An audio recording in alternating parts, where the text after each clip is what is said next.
దేశంలో తల్లిదండ్రులు లేని అనాథలు, నిరాశ్రయులైన పిల్లలు అనేక ఇబ్బందులు ఎదుర్కొంటున్నారు. వీరికి అండగా నిలవటానికి కేంద్ర ప్రభుత్వం మిషన్ వాత్సల్య వంటి పథకాలను అమలు చేస్తోంది. ఈ పథకం ద్వారా కేంద్ర రాష్ట్ర ప్రభుత్వాలు పిల్లలకు అవసరమైన వసతులు కల్పిస్తూ వారి అభివృద్ధికి కృషి చేస్తున్నాయి. కరీంనగర్ జిల్లాలో స్త్రీ శిశు సంక్షేమ శాఖ ఈ పిల్లలకు ప్రత్యేక సదుపాయాలను అందిస్తూ సహాయం చేస్తోంది. మిషన్ వాత్సల్య పథకం కరీంనగర్ జిల్లాలో ఎలా అమలవుతోంది? ఈ వివరాలను తెలుసుకునేందుకు మన ప్రతినిధి సంపత్ కుమార్ కరీంనగర్ నుంచి లైవ్లో అందుబాటులో ఉన్నారు. సంపత్, చెప్పండి.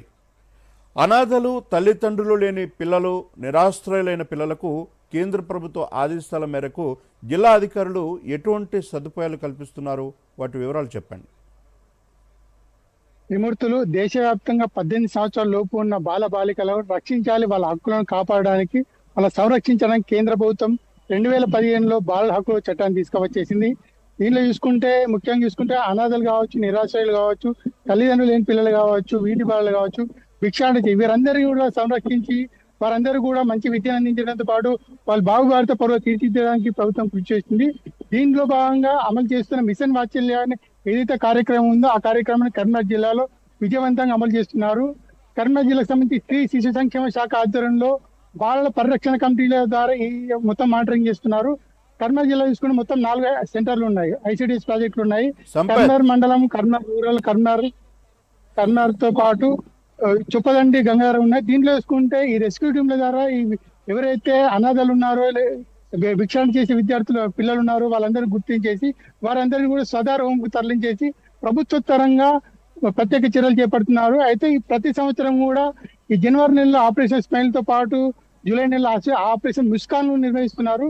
సో వచ్చే ఈ జూలై 1 నుంచి 31 వరకు కూడా ఆపరేషన్ ముస్కాన్ ను విజయవంతంగా నిర్వహిస్తున్నారని జిల్లాకు సంబంధించిన చైల్డ్ ప్రొటెక్షన్ అధికారులు తెలియజేస్తున్నారు. సో దీనిపై మాట్లాడడానికి మనతో ఇప్పుడు అందుబాటులో చైల్డ్ ప్రొటెక్షన్ అధికారి పర్వీన్ మేడం అందుబాటులో ఉన్నారు. ఆమె అడిగి మరిన్ని వివరాలు తీసుకున్నాం. మేడం, చెప్పండి, ఇప్పుడు జూలై 1 నుంచి 31 వరకు కూడా ఈ ఆపరేషన్ ముస్కాన్ నిర్వహిస్తున్నారు, దాన్ని ఎట్లా ముందుకు తీసుకెళ్తున్నారు? అందరికీ శుభోదయం అండి. నా పేరు పర్వీన్, నేను డిస్ట్రిక్ట్ చైల్డ్ ప్రొటెక్షన్ ఆఫీసర్, జిల్లా బాలల పరిరక్షణ అధికారి. ప్రతి బిడ్డ స్కూల్లో ఉండాలనే ధ్యేయంతో జిల్లాలోని బాల కార్మిక రహిత జిల్లాగా తీర్చిదిద్దాలని డిస్ట్రిక్ట్ కలెక్టర్ ఆదేశాల మేరకు డిస్ట్రిక్ట్ వెల్ఫేర్ ఆఫీసర్ ఇన్స్ట్రక్షన్స్ ప్రకారంగా ప్రతి మంత్ జనవరిలో ఆపరేషన్ స్మైల్, జూలైలో ఆపరేషన్ ముస్కాన్ అని మిషన్ వాత్సల్య స్కీమ్ ద్వారా చేస్తున్నామండి. దీనికి పకడ్బందీగా ఒక టీం ఫామ్ అవుతుందండి. పోలీస్ డిపార్ట్మెంట్ నుంచి, లేబర్ డిపార్ట్మెంట్ నుంచి, ఉమెన్ డిపార్ట్మెంట్ నుంచి అందరు కలిసి రెస్క్యూస్ చేస్తాం. 777 అంగన్వాడీ సెంటర్స్ ఉన్నాయి, 4 ప్రాజెక్ట్స్ ఉన్నాయి. దాదాపుగా ఉన్న అంటే బాల కార్మికుల్లో ఉన్న ప్రదేశాలని మ్యాపింగ్ చేసేసి జనవరి టు మార్చ్ ఒక ఇయర్ ప్లాన్ చేసేసి ఈ మార్చ్ వరకు జిల్లాకి బాల కార్మిక రహిత జిల్లాగా తీర్చిదిద్దాలని ఇది స్కీమ్ మనకు గాజియాబాద్ లో 2014లో స్టార్ట్ అయిందండి.